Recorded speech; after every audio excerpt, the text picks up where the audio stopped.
Here's a towel. You should dry yourself off. If you've got the strength, you can take a hot shower, too. There's a makeshift bathroom over there. The bamboo built it for me. Okay, fine. If you don't want to move, I'll dry you off myself. Why? Why did you bring me here? Hey, shouldn't you thank me first, Mr. Soaked to the Bone? Thanks, Romeo. Since when did you become so obedient? That isn't like you at all. If you really want to show your thanks, here, it's your turn.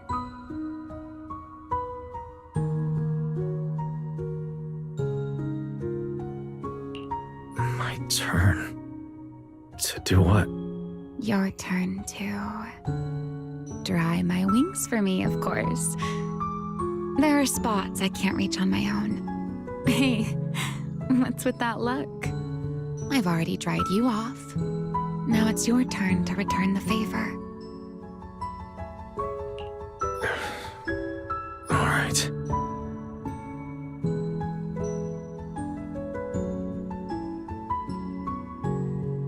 You know, Wise, I've never liked rainy days. The rain always leaves my wings soaked and heavy. Shake as I might, I can never quite dry them. The same goes for taking a shower, though at least I can manage to keep my wings from getting too wet. What wings must feel really uncomfortable, huh? Yes, honestly, it's miserable and such a hassle to manage. A hairdryer is useless, too hot and I start shedding, too cold and I catch a chill. But I can't just wait for them to air dry. It takes forever, and I'm way too impatient for that. Besides, it leaves this strange smell that I can never wash out. So, the best solution is a slow towel dry like this. But with wings this large, there are always spots I can't reach. Before, if I got caught in the rain, I'd sneak onto Belly's bed and roll around, drying my wings on her sheets. Huh? Wait, why would you crawl into someone else's bed? Wouldn't that make her upset? It was fine as long as I didn't get caught. Though, of course, whenever Belly did notice me, she was absolutely furious.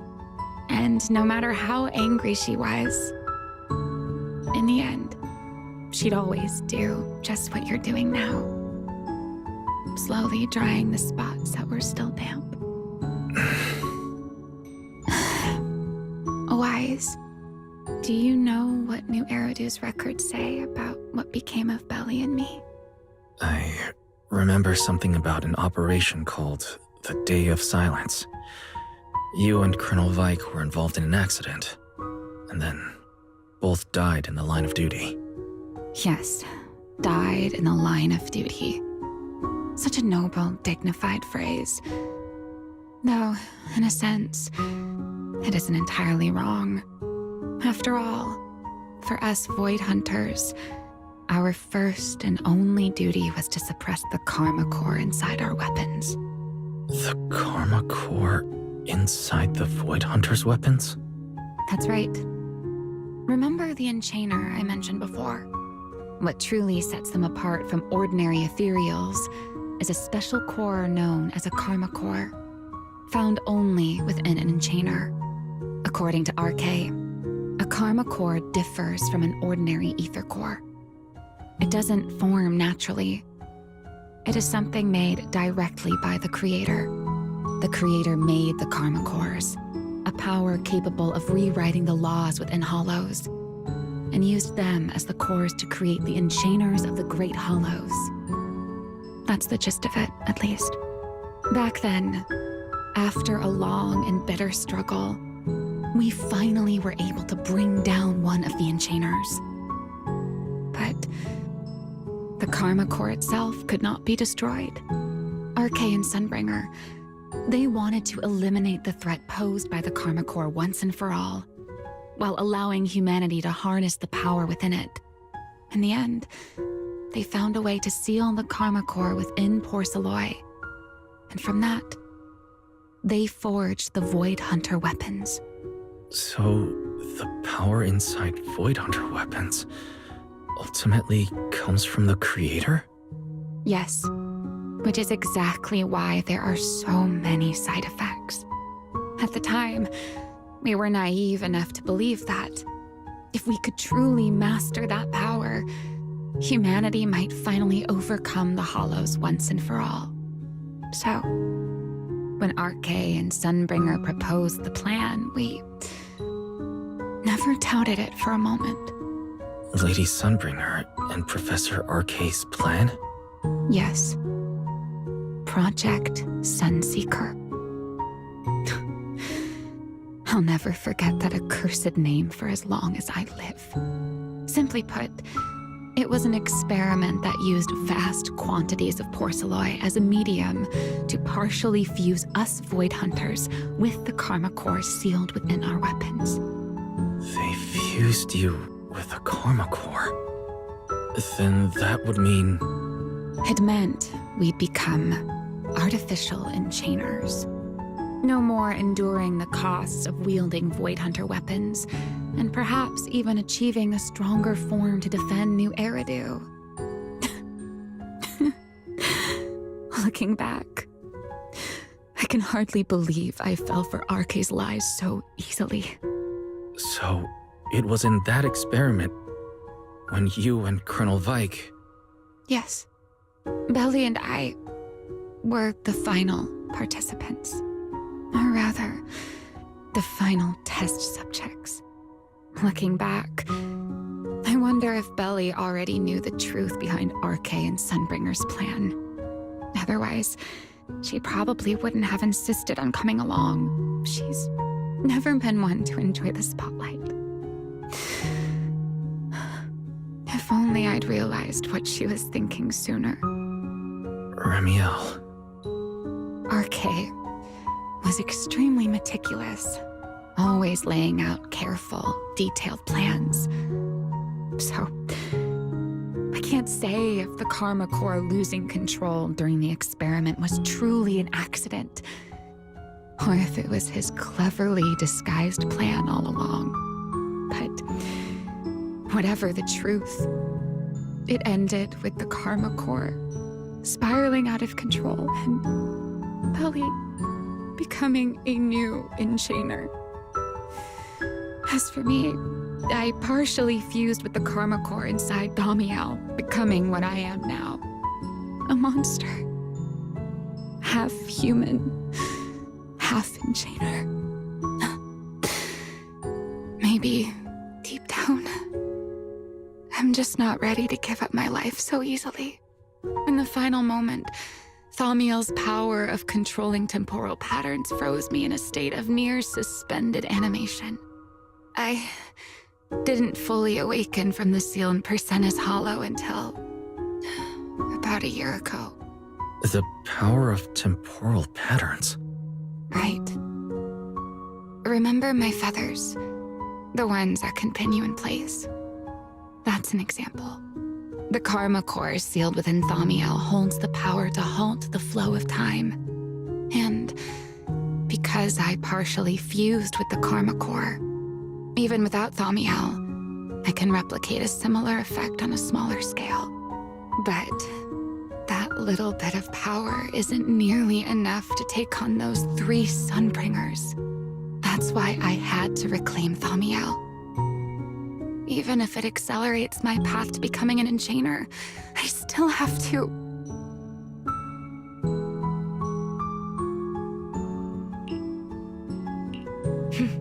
Never mind. Enough about me. Why am I even telling you all of this?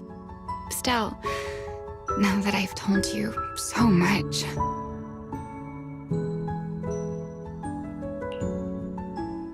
It's your turn. Huh? My turn again?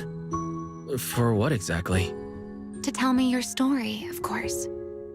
Let's call it another round of our little Q&A game. You didn't actually ask, but I had a feeling you'd want to know. So I went ahead and answered anyway. Now, it's your turn. I wasn't actually going to ask you anything. You simply started explaining it on your own. Fair enough.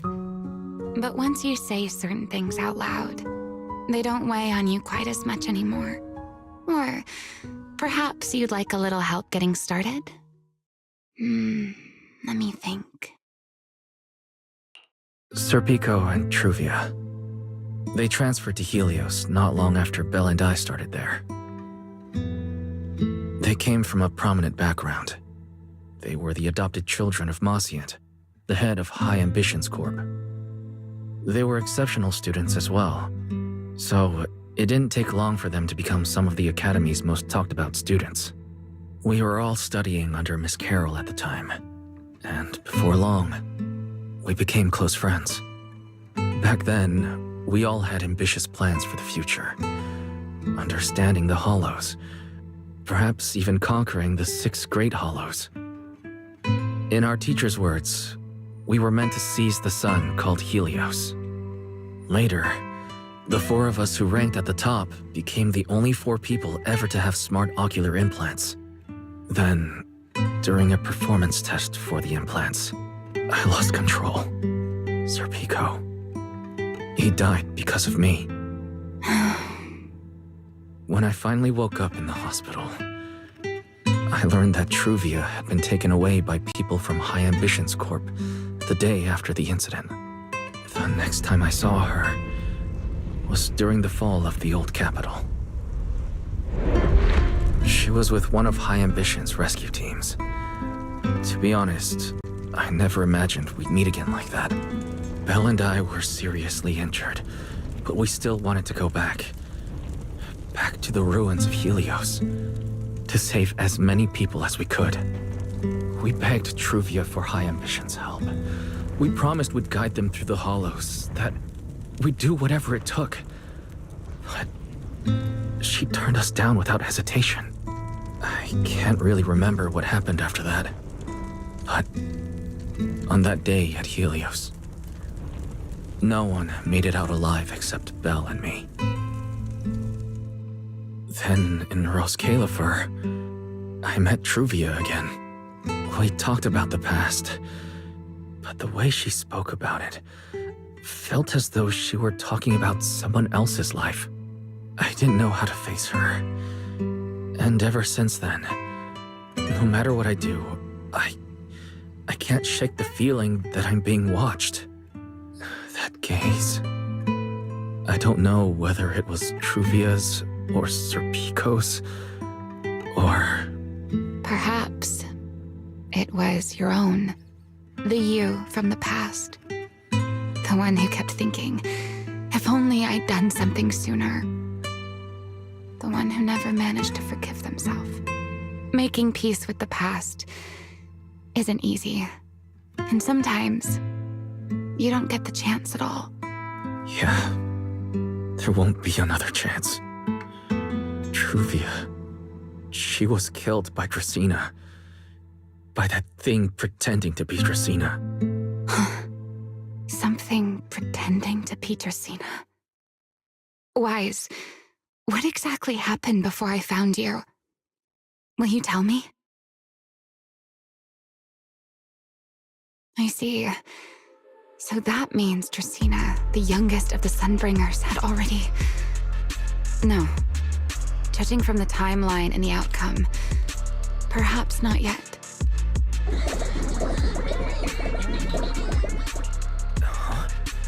What's happening outside? I'm not sure. Let's go find out.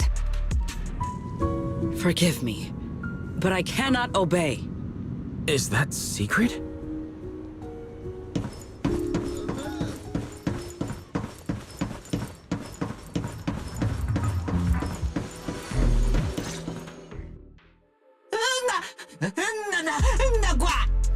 I am afraid I cannot comply. I know Mr. Wise is here, and I have come to take him back. Please do not stand in the way of my duty. Secret. She won't be easy to fool. Wise, hide for now. I'll think of something. Wise? What are you doing? Sigrid, there's no need to pressure them. I'm right here. Thank you for your understanding and cooperation, Mr. Wise. But I'm sorry. I can't go back with you.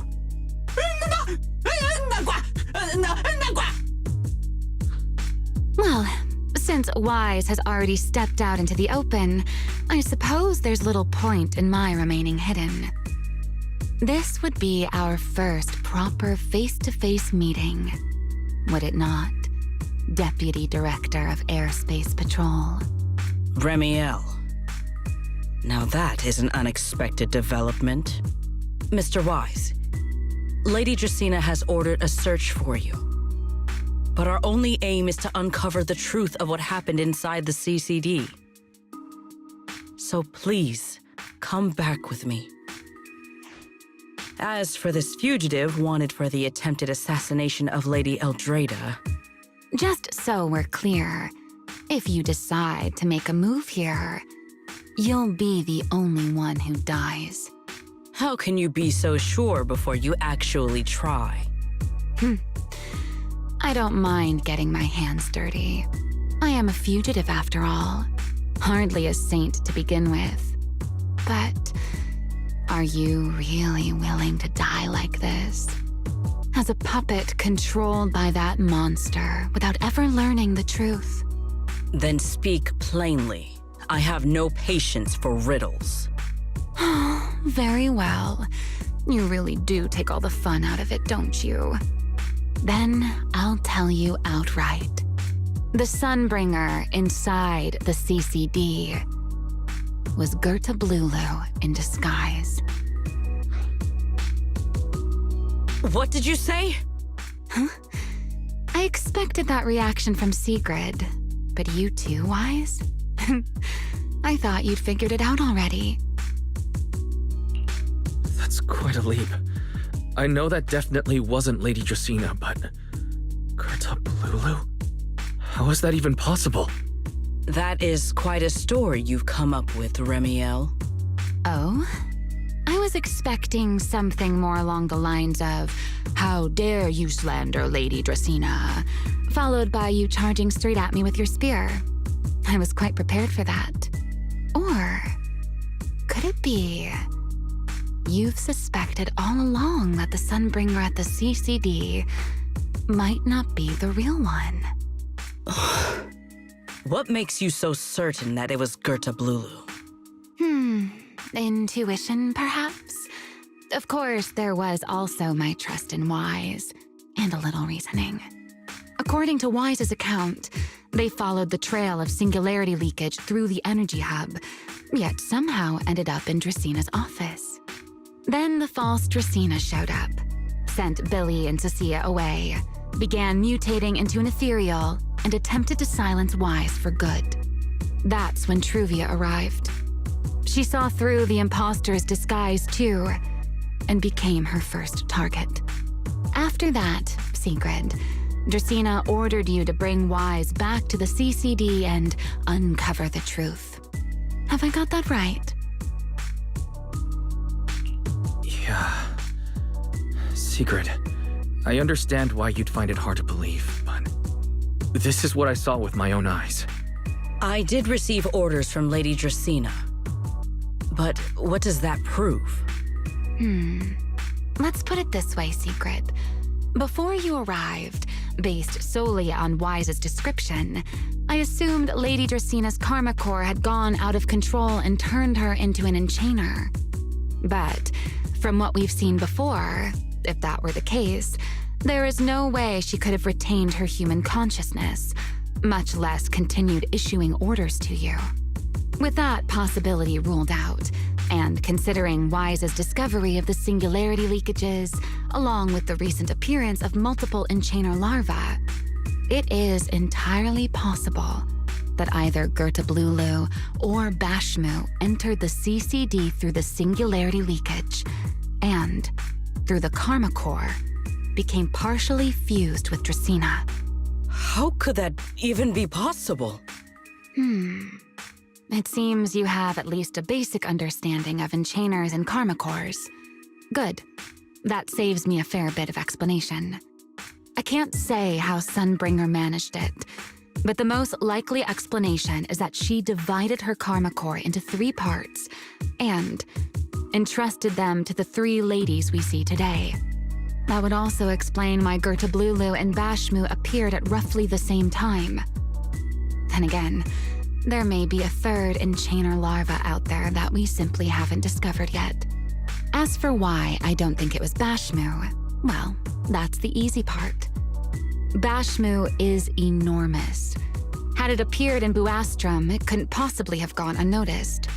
So, either it was Gertablulu or a 3rd enchainer larva we haven't discovered yet. It attacked Lady Dracena, and it succeeded. Just not completely. Otherwise, there would have been no reason to keep impersonating her. If I had to compare it to something, it would be like, 2 people fighting over the same controller. Dracena's consciousness and Gertablulu's consciousness coexist in the same body, competing for control of both the body and the karma core. Judging by the current situation, it seems Gertablulu has the upper hand. That is still nothing more than speculation. And if Mr. Wise deceived you, then none of your conclusions would hold. It's true. I have no way of proving that I wasn't lying. It's all right, Wise. I believe you. And I believe everything you've told me. Remember the rules of our little Q&A game. You don't have to tell the whole truth, but no one is allowed to lie. And besides, Sigrid, you've heard us out this much already. I'd say that means there's still room for us to talk. Wouldn't you agree? What is it you want to talk about? Why, how to get that poor little Sunbringer out of her current predicament, of course. So, interested? There's too many eyes out here. We should speak inside.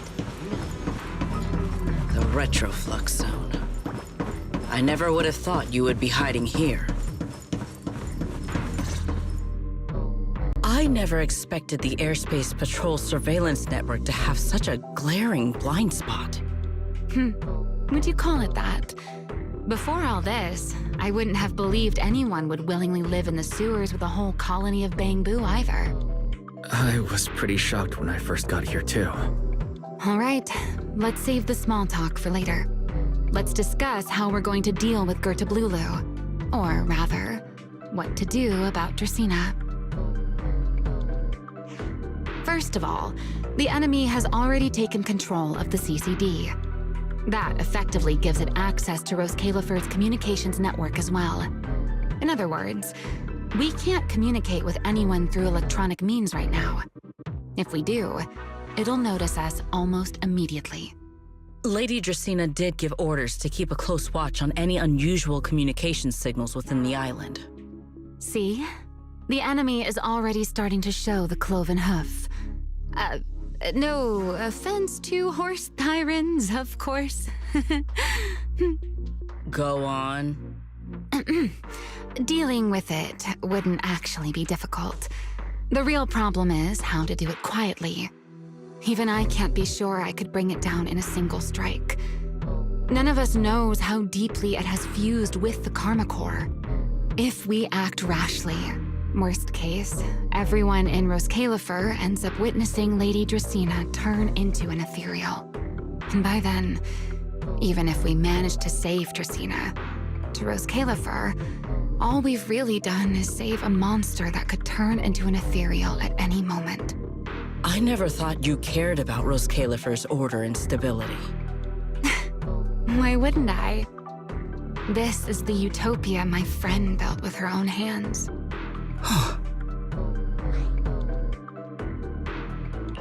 Remiel's right. We need a way to keep the imposter contained without drawing any attention. Sneaking back into the CCD again probably won't work.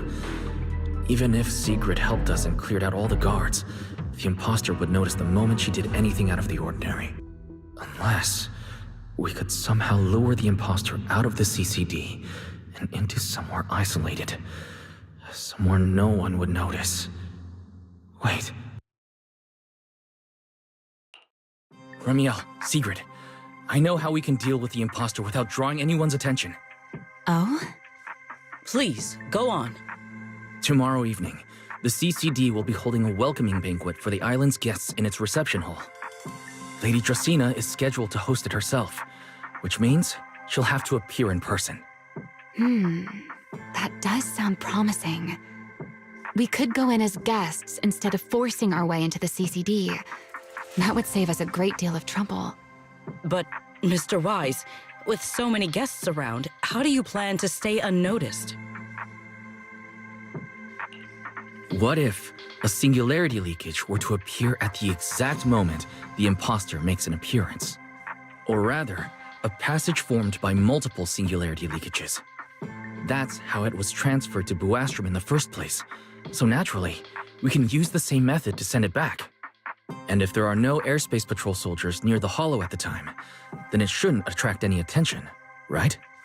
I am starting to lose track of what you mean, Mr. Wise. How are you going to make a singularity leakage appear in the CCD reception hall at that exact time? Yesterday, Remiel and I found the culprit's crime scene at the bottom of the retroflux zone. We also figured out how those singularity leakages are being created. I think I can make something similar. As long as we keep it under control, nobody at the banquet should be in any danger. Fighting fire with fire, are we? Yeah. As long as we have stable hollow observation data to run the calculations. Oh, wait. No. I don't have the HDD with me. And I can't contact Bell or Ferry either. So, how am I supposed to get stable hollow observation data? Uh-oh. That look on your face tells me something's wrong, Wise.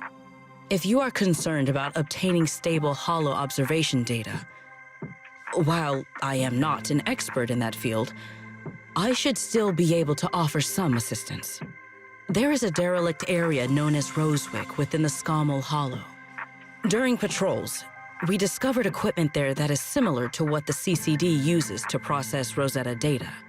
However, due to their excessive size, they were left abandoned on site and never retrieved.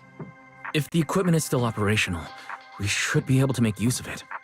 But without data boot to handle the calculations, that would probably take... Oh, the Enna Gang's Bangbu. Most of the Enna Gang's Bangbu used to be CCD data boo. If they're willing to help us. Don't you remember, Wise? In their eyes, those 3 Sunbringers are all imposters. Anyway, leave this to me. At the very least, Prophet Boo should be willing to do me this favor. That leaves one final question. How are we supposed to get into Scommel Hollow without tipping off the imposter?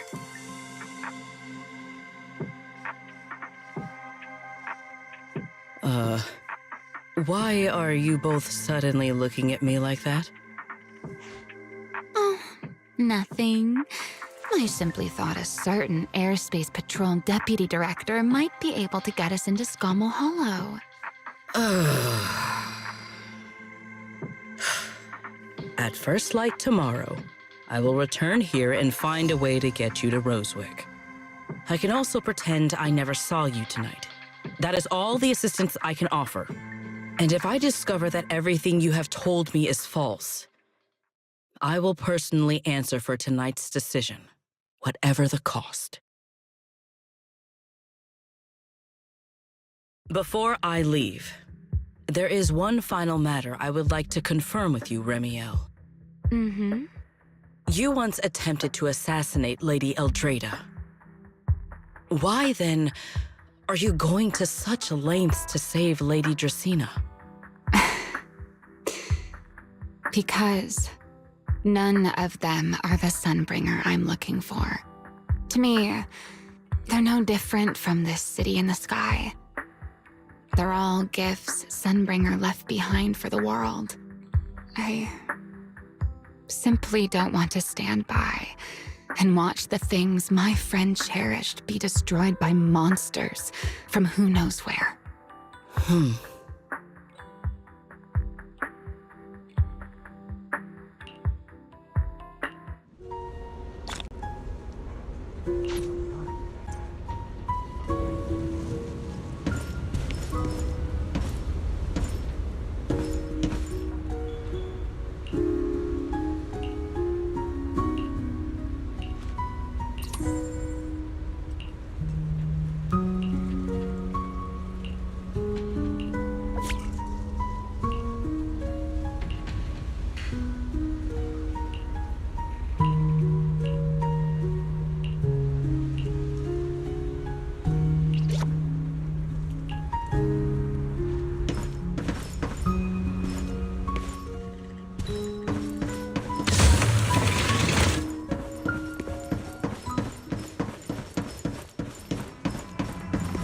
Feels like way too much happened today. My brain can barely keep up. There's no way I'm making it back to Amber Hall. I guess I'll have to stay here for the night. I hope Bella and the others won't worry. No, of course they will.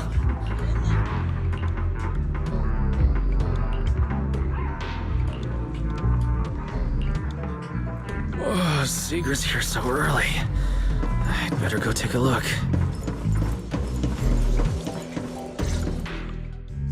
Good morning. I have secured a carriage for the Rosewick area. As promised, I will escort you there. How do you intend to get us there? Surely not under the pretense of transporting newly captured fugitives. Of course not. I brought this. That hesitation was very telling. She really did consider taking us there as prisoners. So, what's inside? Costumes and props. They should allow you to accompany me openly into Scommel Hollow. I see. Airspace patrol uniforms. Not a bad idea. Right. If we're disguised as airspace patrol soldiers and accompany you in the Hollow, this should work. Thank you, Sigrid. Yes. That is the plan. In any case, please hurry and change. Time is short. We must depart as soon as possible.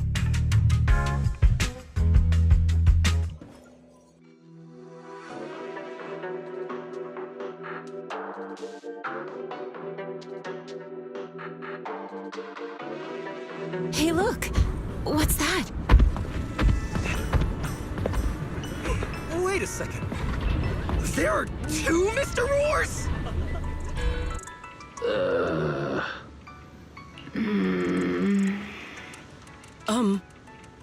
Is something the matter? Why have you fallen silent? Is the size incorrect? It's, not just the size. Though the size is certainly part of the problem. Sigrid, are you serious? You expect this to fool the airspace patrol soldiers? Yes. I believe it should serve well enough. No. No, there's no serving here. The deputy director of the airspace patrol traveling with Mr. Roar. Two Mr. Roars, no less.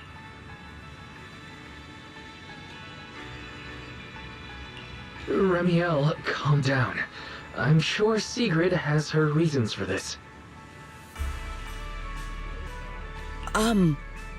In truth, it was already rather late by the time I returned yesterday, and I had no time to prepare. As luck would have it, one of our squad members found a Mr. Roar mascot suit near Beckford Street during yesterday's routine patrol, so I brought it with me. Beckford Street. Remiel, is this the one you left there the day before yesterday? Oh? So you are fond of Mr. Roar too, Remiel? I am not. How did you even arrive at that conclusion? Wait. There are two mascot suits here. Don't tell me. The other one is mine.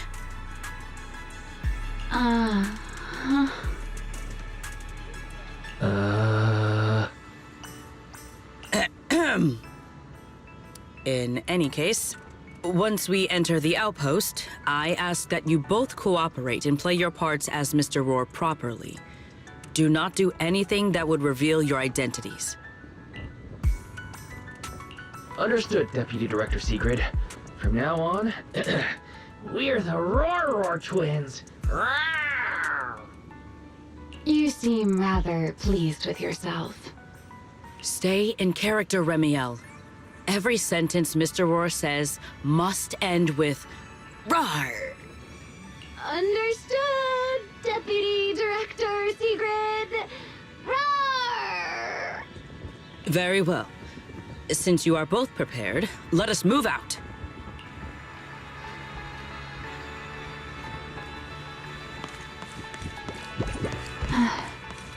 I never thought I'd be putting this outfit on a second time.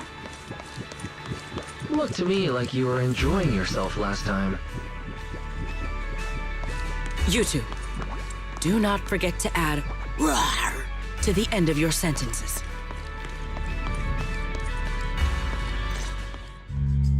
Good morning, Lady Sigrid! Up and about early as always, huh? They are? Mr. Roar.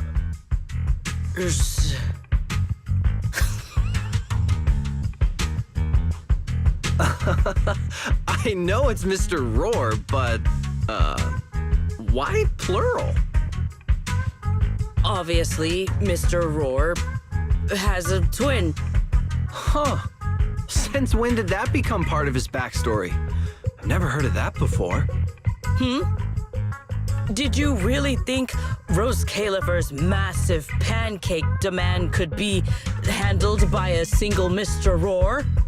Mr. Roars, please tell my subordinate the truth. I'm the Mr. Roar who works on Mondays, Wednesdays, Fridays, and Sundays. Rawr! I'm the Mr. Roar for the Tuesday, Thursday, and Saturday shifts. Roar! That signature catchphrase. Yeah, that's definitely Mr. Roar. Wait, no, that's not the point here. Lady Sigrid, why have you brought Mr. Roars out here? For pancakes? Huh. Pancakes. Is that some kind of mission code name? Oh no, he's definitely suspicious. And why pancakes? Who would bring Mr. Roar into the Hollow just for pancakes? I can't believe I actually went along with this absurd disguise plan.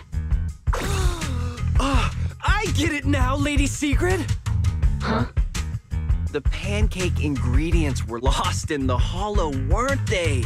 That's why you rushed two Mr. Roars in to help search for them. I understand completely! Rose Califer needs pancakes just as much as Airspace Patrol needs you and Lady Linvern! What is this guy even talking about? How did he get from pancakes to that? Affirmative. That is correct. No, that is definitely not what you meant. That pause was way too obvious. Oh, I understand everything now! Lady Sigrid, please, wait a moment. I'll let you and the two Mr. Roars through right away. I don't want to think about how any of this makes sense anymore. Rawr! Agreed. My head hurts too. I'm starting to think a second brain might be necessary. Rawr. The route is ready. We may depart whenever you are prepared.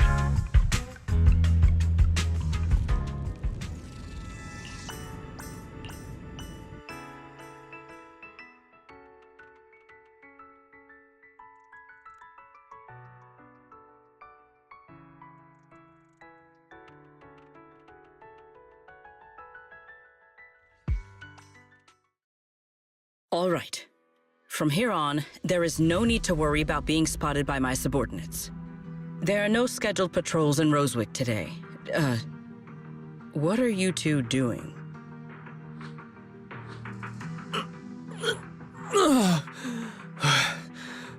got this headpiece off, I was beginning to wonder how much longer I could last in there. See? I told you, this costume is way too tight and stuffy. Getting stuck in it the other day was definitely not my fault. Oh, It's not very polite to stare, Miss Deputy Director. Or is there something on my face? no, nothing like that. I merely thought you seemed somewhat more lively than I had expected. You're quite different from the Remiel described in the records of the first-generation Void Hunters. Let me guess. In those records, we all come across as rather stern and proper, don't we? Well, I suppose that can't be helped. We were Void Hunters, after all. We had to look the part, especially the sort of Void Hunter people expected to see. The head of the Hoshimi family gets lost at the drop of a hat. Sunbringer is a bit socially awkward. And Joyous spends every other day nursing a hangover. You wouldn't expect any of that to make it into the official records, would you? Indeed. But that was who they really were. Nothing like the people described in those records. What about you, Remiel? What's the real you like? The real me? Isn't she standing right in front of you already? Knew it. That's about what I expected. Oh my, then we really are in sync. But let's save the gossip for later, shall we?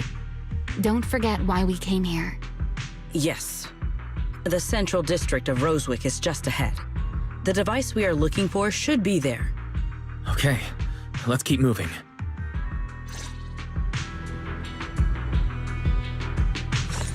Let us pass through this tunnel first.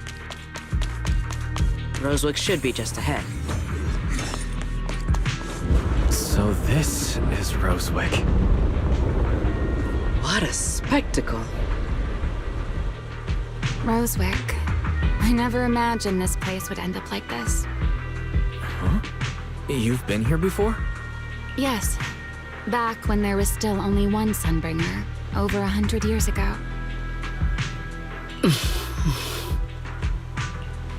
That enormous building in the distance is called Meridian Hall. It was once a research facility personally overseen by Sunbringer. And the main focus of that research was to work with Joyous and the others to verify whether the Rosetta Data computational model was viable. But as for how this place ended up in the Hollow, that I don't know. Of course, the Research Institute back then didn't look like this. At the very least, it wasn't so twisted. It should be fine. Many of the facilities inside Meridian Hall were made of porcelain, so they should be pretty ether-resistant. As for the spatial structure, we'll have to rely on the back door that Sunbringer left behind. You'll see when we get there.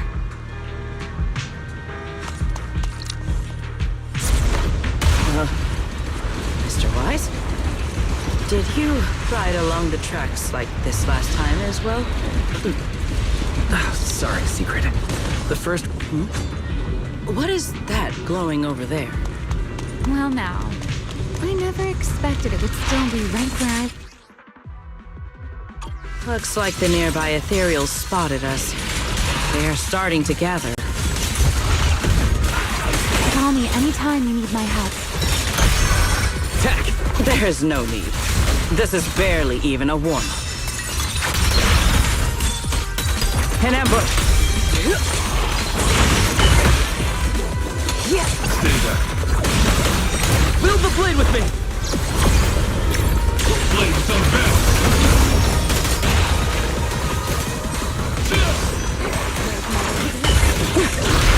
Stay where you are.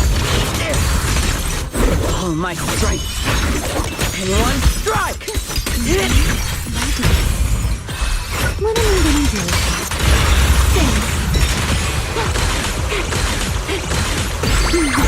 Let this air come crashing down right here. Stride for stride. Dealt with, for now. Let us go see what that glowing object is. This object bears a strong resemblance to certain devices within the CCD. Yes, both are Sunbringer's creations after all. I'm surprised this key hasn't been affected by the spatial distortions.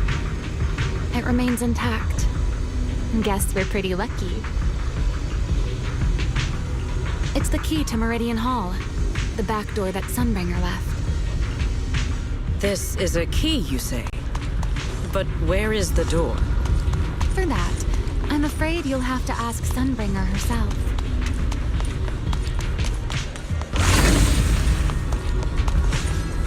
Aside from Meridian Hall, most of the buildings here were residences and other facilities prepared for the researchers who worked here. In other words, even if they were swallowed by the Hollow, it wouldn't matter. There was nothing important inside them to begin with. But Meridian Hall is different. The prototype used to verify Rosetta data is stored inside. Sunbringer, she always believed these instruments might still serve a purpose someday. So she designed a dedicated emergency restoration system for the entirety of Meridian Hall. That's the back door I mentioned.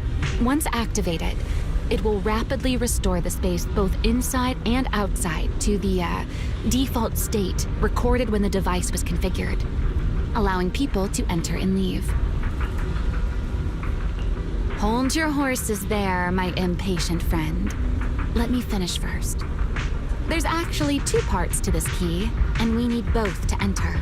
Back then, Sunbringer gave each of us Void Hunters a copy of the key, just in case the unexpected happened. But, you know me. I thought it was quite troublesome, so, well, I simply hid both pieces of the key she gave me somewhere nearby. I mean, people hide spare keys under doormats or in flower pots all the time, right? At least it worked out, right? If I had taken it with me back then, we'd be at a loss now. As for the other part of the key, if memory serves, I hid it somewhere rather high up, I think. It was over 100 years ago. Surely it's natural for me to have forgotten.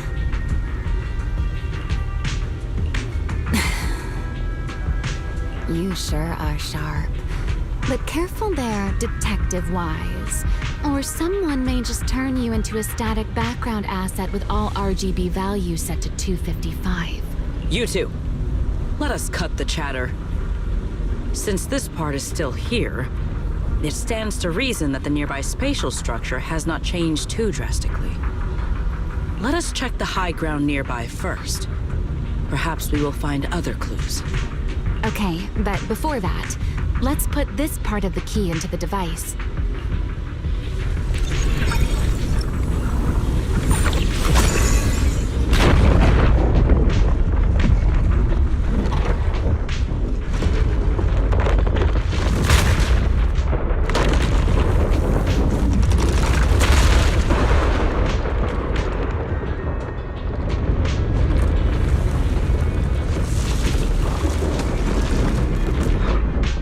No enemies came through just now. Only half the key was inserted, so only about that much of it was restored.